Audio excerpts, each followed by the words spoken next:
total biaya berikut paku dan lain-lain itu kita mengeluarkan biaya. Halo, assalamualaikum warahmatullahi wabarakatuh. Apa kabar semuanya, sahabat Unggas Perkasa? Kembali lagi di channel kita. Channel ini membahas tentang ikan ayam. Saya ucapkan selamat bergabung yang baru bergabung, dan saya ucapkan terima kasih banyak, ribuan terima kasih yang udah klik video ini.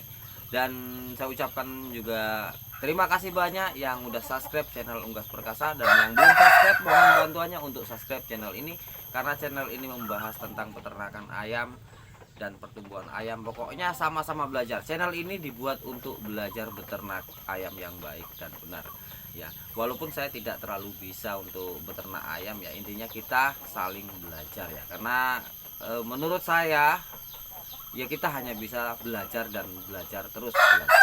Oke ya teman-teman ya. Sebelumnya juga saya ucapkan ini kebetulan di hari Idul Adha, di Idul Adha 1443 Hijriah. Selamat menjalankan bagi yang menjalankannya. Oke ya teman-teman ya, sesuai janji saya di video saya sebelumnya, saya ingin membahas total kandang, total biaya yang saya keluarkan untuk pembuatan kandang ukuran 4 meter kali 21 meter ya. Jadi akan kita kasih rinciannya ya teman-teman ya. Jadi teman-teman nanti boleh ikutin di rumah berapa sih biayanya dari bikin kandang untuk pemula seperti saya ya kan. Saya juga pemula banget. Jadi saya untuk membuat kandang ukuran 4 meter, dalam ukuran 4 meter panjang 21 meter, dalam per kotak ini kita isi 1,5 meter kali 1,5 meter ya. Jadi satu petaknya kita buat 1,5 meter kali 1,5 meter, kanan kiri ya kan. Untuk tengahnya itu kita kosongkan 1 meter. 1 meter itu untuk fungsi untuk lorong ya, untuk jalan tengah. Jadi untuk kita kasih tempat makan ayam, tempat minum ayam, itu posisinya di tengah teman-teman. Jadi yang di kotak ini posisinya bersih 150 kali 150 ya kan. Karena tingginya sendiri ini lebarnya sendiri ini 400 ya, 4 meter, dan panjangnya 21 meter. Itu pas kita bagi dalam satu lorong ini. Satu lorong ini kalau 150 dikali ini berarti 14 plong ya. 14 kanan kiri berarti totalnya ada 14, 28. 28 ini kita cukup untuk berarti sekitar 140 ya, 140 induk ya, 140 induk dan 28 pejantan. Itu untuk meningkatkan fertilitas ya, karena kita ya hasil dari pembelajaran saya yang beberapa bulan sebelum saya membuat ini kan, kita mempelajari dulu bagaimana sih untuk peternak ayam ini supaya fertilitas ayam tersebut itu tinggi seperti itu. Jadi disarankan untuk 5 induk 1 jantan, dan untuk kandangnya sendiri untuk ideal sekali untuk ukuran 150 kali 150 itu untuk 5 betina 1 pejantan. Oke teman-teman ya. Jadi kalau untuk teman-teman bisa mau ngikutin, ini saya kasih rinciannya. Jadi seperti itu untuk kotak dalam. Jadi 4 meter kita bagi 2, bukan bagi 2 ya. Ambil 1,50 meter, sebelah kanan 150 juga. Lalu di tengah, posisi tengah ini kosong. Tengah kosong ini 100 ya. Jadi totalnya 400 ya. Persis bersih 400. Lalu disekat lagi di tengah ini, kita bikin tiang antara tiang ke tiang ini 300, tiang antara tiang ke tiang 300. Jadi kita pas sekat di tengah ini ketemunya 150 ya, 150. Jadi satu tiang itu ke tiang ketemu tiang 300, disekat ke tengah 150, ketemunya satu tiang itu 2 petak, jadi ketemunya 2 plong ya. Kita kebetulan kan 21, berarti berapa plong itu? Ketemunya 14, ketemunya 14 plong ya, kanan kiri. Jadi 28 plong untuk lebar 4 meter, panjang 21. Oke, untuk tingginya sendiri saya memakai ini sebenarnya ya, karena mungkin karena saya baru pemula ya, sebenarnya kurang tinggi, saya nggak menyarankan. Ini tingginya cuman 220, tinggi bangunan ini cuma 220. Tapi kalau untuk wilayah di sini sendiri sih, karena masih ada rindang kayu-kayuan di pohon di atas ini, jadi nggak terlalu panas. Mungkin sudah sangat cocok ya, udah sangat cukup ya, cukup karena tidak terlalu panas sekali. Cuman kalau untuk di daerah-daerah tertentu, mungkin di daerah-daerah sahabat semua, entah di mana sahabat berada, mungkin kurang tinggi ya karena cuaca panasnya ya. Kalau di sini sih sangat-sangat ideal untuk panasnya gitu ya. Jadi untuk apa namanya SBS ini kita menggunakan satu SBS setengah. Ya, itu sebenarnya kurang panjang juga, ini sebenarnya salah kaprah ya. Tapi alhamdulillah sih masih bisa difungsikan dengan baik ya. SBS ini kita menggunakan 1,5 yang panjangnya 180, yang satunya kita bagi dua gitu ya. Cuman kita dapat gimbal, kalau kata orang Jawa, untuk gimbalnya sendiri itu sangat-sangat minim teman-teman. Jadi untuk gimbal sendiri sangat minim. Karena apa? Karena itu tadi kita nanggung banget karena SBS-nya nanggung banget. Tapi ya air hujan nggak masuk lah. Mungkin nanti kita akan tambah lagi di sampingnya untuk plastik ya, tidak terlalu airnya tidak terlalu masuk teman-teman. Jadi untuk teman-teman sendiri nanti dirubah lagi, mungkin nanti jalan tengah ini bisa kita perkecil ya sebenarnya untuk dibikin 70 aja. Jadi untuk lebar nggak usah 400 supaya gimbal ujung ini kalau mau menggunakan SBS 180 ini 1,5 potong, jadi masih ada gimbalnya kanan kirinya itu masih ada lebih, jadi tidak seperti yang saya punya.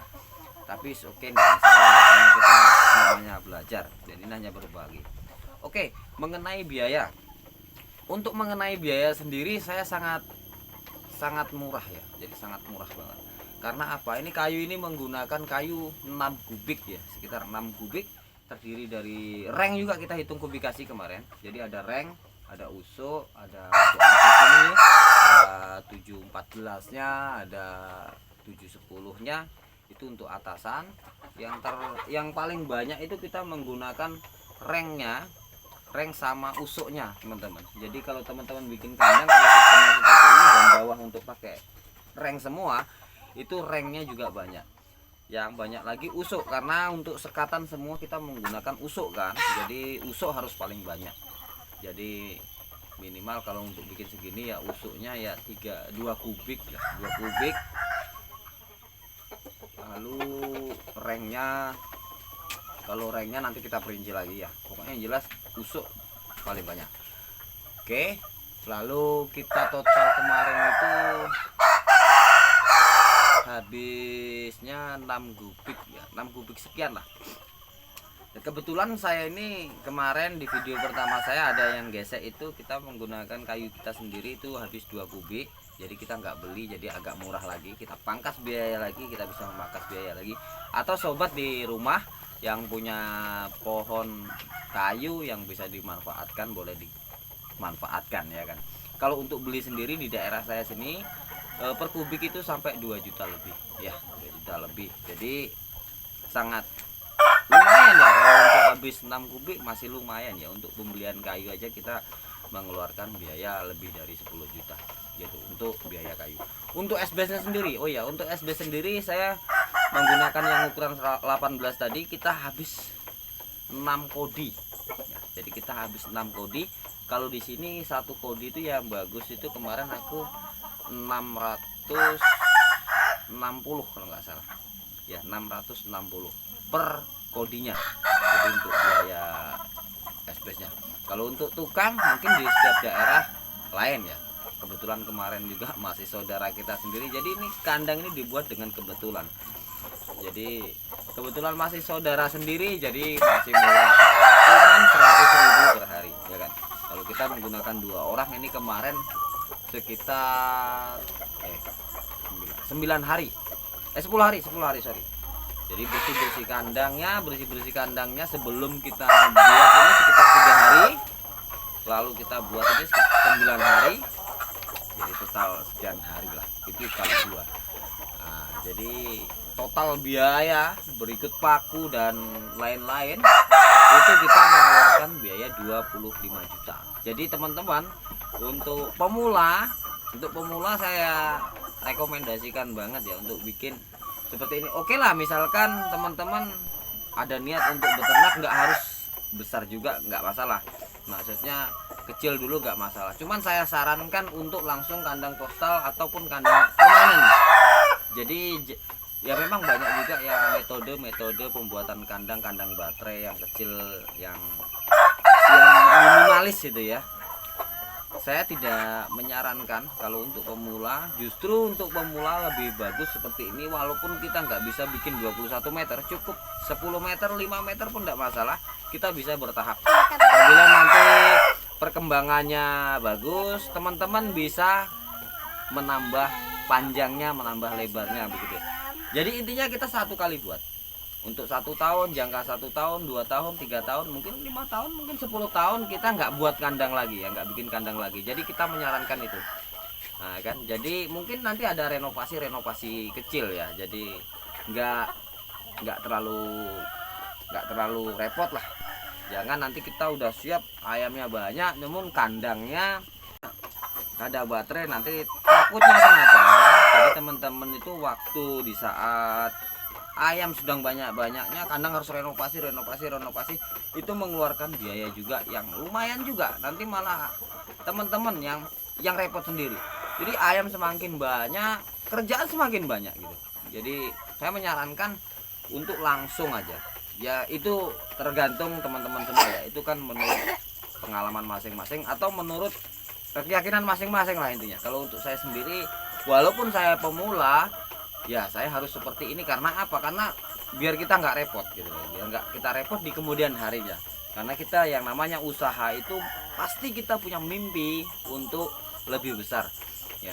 Seperti saya sendiri pun sama, saya punya mimpi untuk membuat farm ini atau peternakan kita ini jauh lebih besar. Mungkin saya bisa menambah dan menambah gitu. Jadi intinya kita sama-sama belajar aja. Semua pengalaman yang saya punya itu mengalami riset terlebih dahulu, saya pelajari terlebih dahulu, lalu saya terapkan dalam bidang peternakan ini. Saya terapkan, mudah-mudahan berhasil, dan semuanya akan saya share, semuanya akan saya bagi untuk teman-teman semuanya. Karena apa? Keberhasilan kita adalah kebanggaan saya. Keberhasilan anda semua, teman-teman saya semua adalah kebanggaan saya. Jadi intinya kita sama-sama belajar. Jangan pernah putus asa untuk belajar ya. Tapi kalau untuk